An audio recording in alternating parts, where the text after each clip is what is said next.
এরপরে প্রশ্ন হলো, কোরবানি আসলে এক শ্রেণী মানুষের মায়া কান্না দেখা যায়, তাদের ব্যাপারে আপনার অভিমত কি? কোরবানি আসলে যারা মায়া কান্না করে, অর্থাৎ পশুর প্রতি মায়া দেখায় যে এতগুলো পশুকে একদিনে শেষ করা হচ্ছে, তারা জানেন কিনা যে প্রতি বছর শুধু কোরবানিকে ঘিরে 1,00,000,000,000 টাকার বেশি লেনদেন বাংলাদেশে হয়ে থাকে।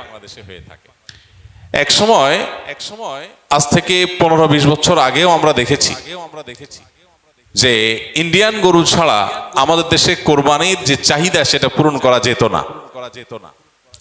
বাজারে ইন্ডিয়ান গরুতে 6 লাভ থাকতো, কিন্তু এখন আলহামদুলিল্লাহ কোরবানিতে এই যে লক্ষ লক্ষ পশু জবে করা হয়,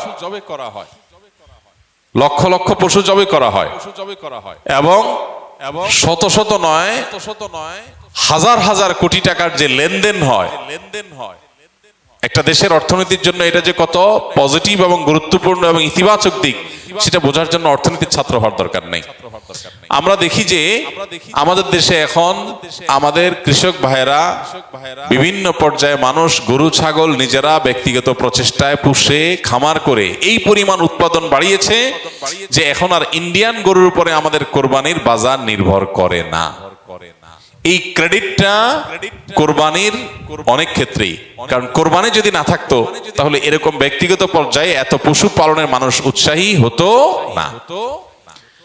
অতএব যারা কোরবানি আসলে পশুর প্রতি মায়া কান্না করে, তারা আসলে হয় জ্ঞান পাপী আর না হলে অর্বাচিত।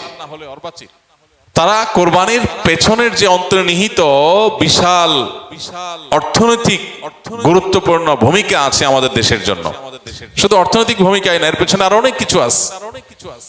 অনেক গরিব প্রান্তিক জনগোষ্ঠীর অনেক মানুষ আছেন যারা সারা বছর নিজের টাকায় গোশত কিনে খাওয়ার মতো সামর্থ্য তাদের খুব একটা থাকে না।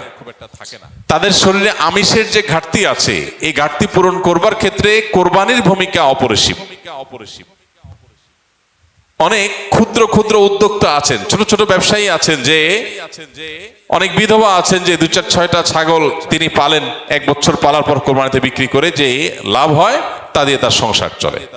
আলহামদুলিল্লাহ, এই যে ক্ষুদ্র ক্ষুদ্র উদ্যোক্তা তৈরি করা, তাদেরকে বাঁচিয়ে রাখা এবং এই জাতীয় আরো যত রকমের সুফল আছে কোরবানিকে ঘিরে, দেখা যায় যে কাঁঠাল পাতা এটা সারা বছর কোনো কাজে লাগে না, কিন্তু কোরবানিকে ঘিরে প্রচুর পরিমাণে কাঁঠালের পাতা গাছ থেকে সংগ্রহ করা, পাড়া, তারপরে সেটা বিক্রি করা, তারপরে খড় বিক্রি করা, তারপরে গরুর খাবার বিক্রি করা, তারপরে কোরবানির জন্য গরুর গোশত বানাতে হবে সেজন্য কাঠের গুঁড়ি তৈরি করা, সেগুলা বিক্রি করা, তারপরে যারা কামার কাজ করে, লোহা লক্কর নিয়ে যারা কাজ করে, তারা দেখা যায় দাও বটি ইত্যাদি ধার করার কাজ করে।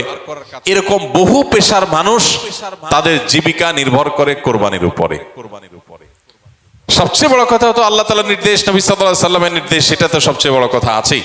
এর পাশাপাশি কোরবানির যত আর্থ সামাজিক উপকারিতা আছে সেটার দিকে যদি কেউ একটু চোখ বুলায়, তাহলে সে কোরবানির ব্যাপারে নেতিবাচক কথা বলতে পারে না, হোক সে নাস্তিক, হোক সে অন্য কোনো ধর্মাবলম্বী। কারণ এর প্রত্যক্ষ সুফল আমরা অগণিত পাচ্ছি।